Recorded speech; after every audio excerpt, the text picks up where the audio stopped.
哦，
踩出来。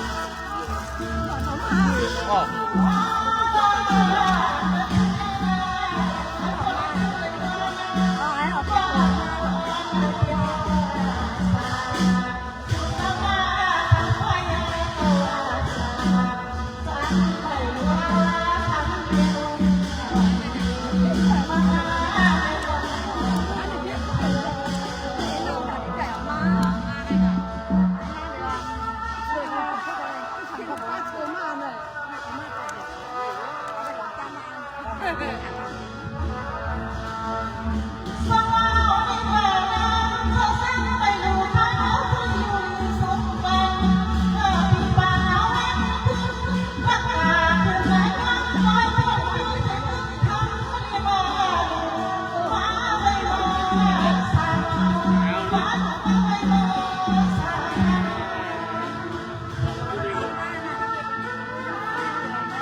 Cắt xuống nha. Xin bỏ cái.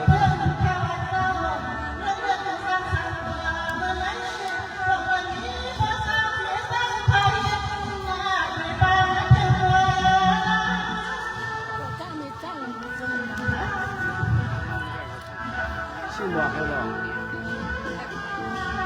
Hãy subscribe cho kênh Ghiền Mì Gõ để không bỏ lỡ những video hấp dẫn.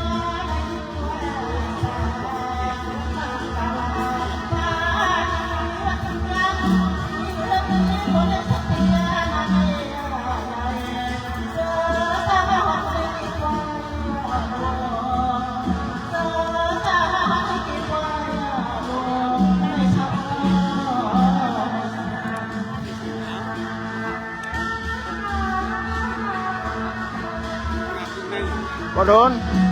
ก็โดน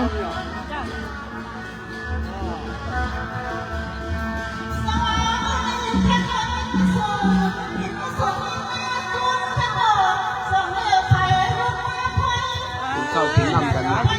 เยอะกินข้าวกินน้ำกันนะก็กินข้าวกินน้ำกันก่อน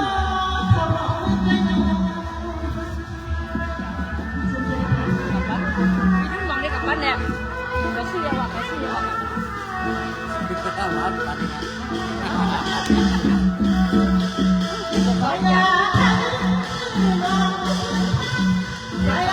้าวข้างไอ้ท่านเสียคุยทั้งท้อ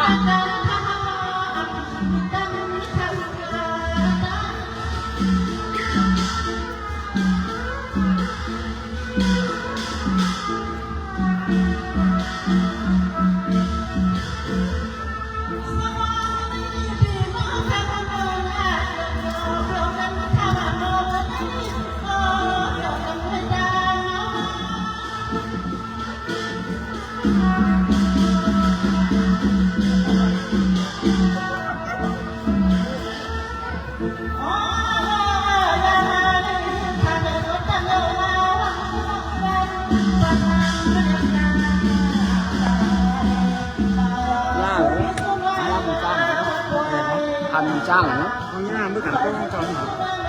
ถามว่าเราขับไม่มั่นหรอ อ๋อ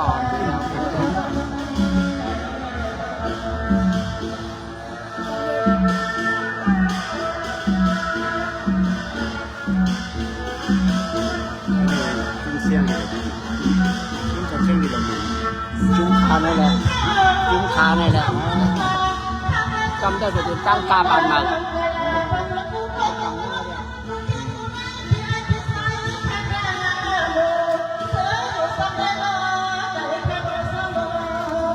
เป็นคนเราจุ้มมันก็มนเกี่ยวเล็กๆน้อยๆอย่างนี้ เรียกเจ้ามาอยู่ในมันดีหรือไง อ๋อมันเป็นตั้งฐานปีทองเที่ยวไปหน่อย เนี่ยนะดูมันสำนักบ้านสันขันเจ้าที่เองเจ้ามาอยู่ในที่มาเดือน30 ปีก็ต้องเจ้าแต่นี่เราจัดการเราก็จะว่าที่มาอยู่ต่างเ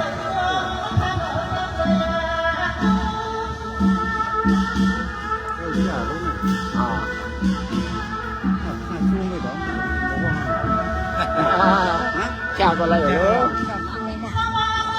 ขึ้นกลางเรือเพียง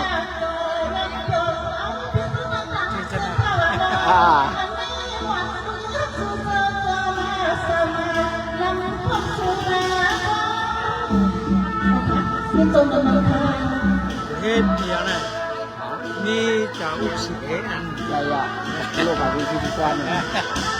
แค่ได้ครับเจ้าเลย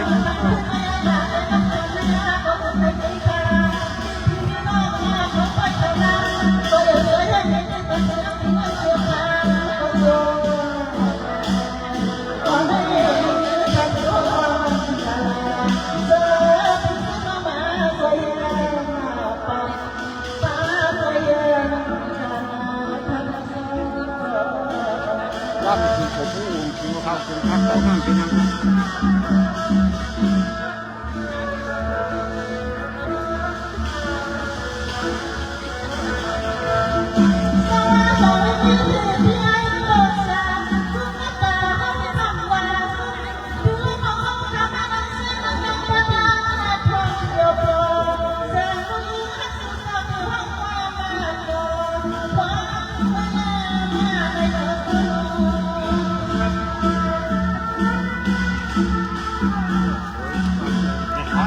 โอ้ย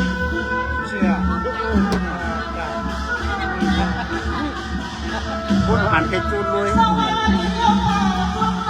วันนั้นก็เดี๋ยวมันออกความ209ดีๆนั่นเนาะ เห็นพูดเลย อ่านถูกรอมันออกความคานวันดีๆนั่น209 ที่หนู เสือกยะ พงหยาเนี่ยชื่อเขา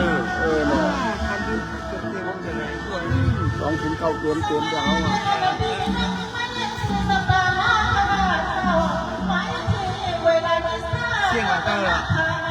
เชียง30ปลายยึดเดี๋ยวว่าประกันจ่ายกัน1,700,000ประกันจ่ายกัน1,700,000ค่าก็เลยเชียงของสองชายเชียงปลายยึดทั้งหมด30ปลาย แค่นี้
ชุ่มเดียวกันนะ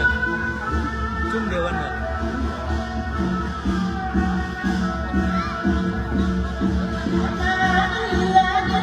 คนร่วงความมีอะไรก็ คุณน้องความได้อันโป้กว่าในเจ๊ก็มี2-3ป้อแต่มังโป้ก็ไม่ได้รักษา ติดตึ้งเลยเนาะ กับความคนเดียวกันปล่อยเขาก็เลยทางปล่อยเปิด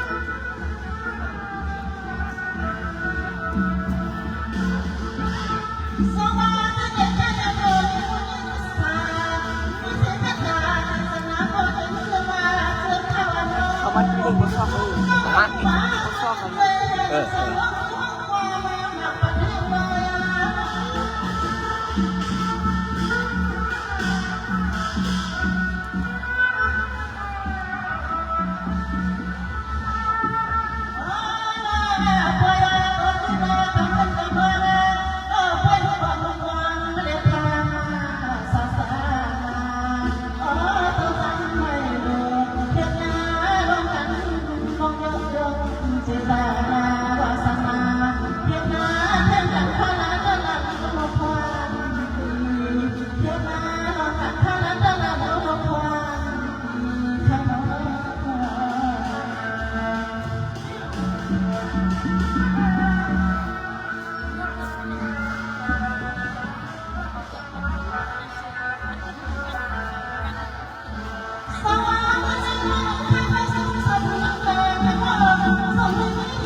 ผ้าของมัววะ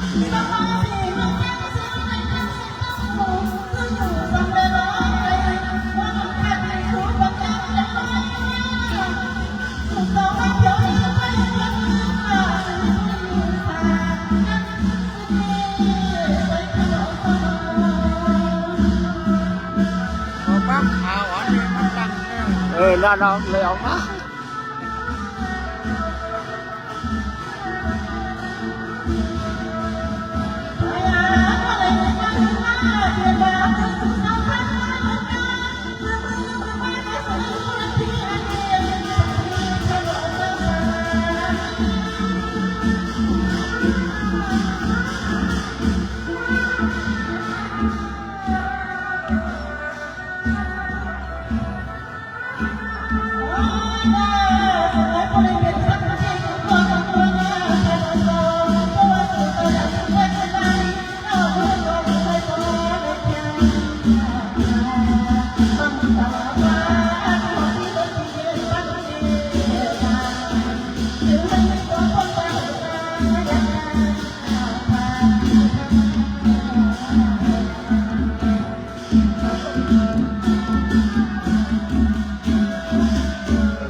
กูปองเดี๋ยวเขามาขายคนที่เลยอ่ะ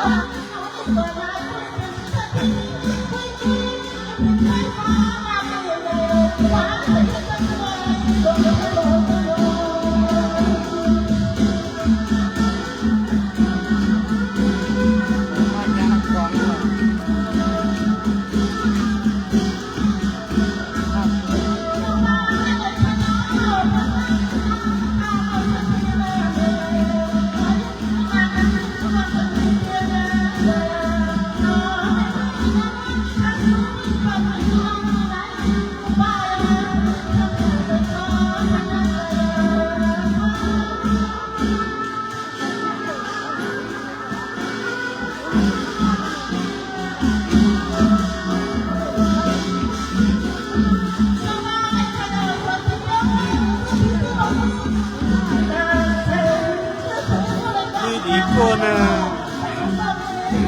เด้เอาต่างนี้ก็ไล่อ่ะ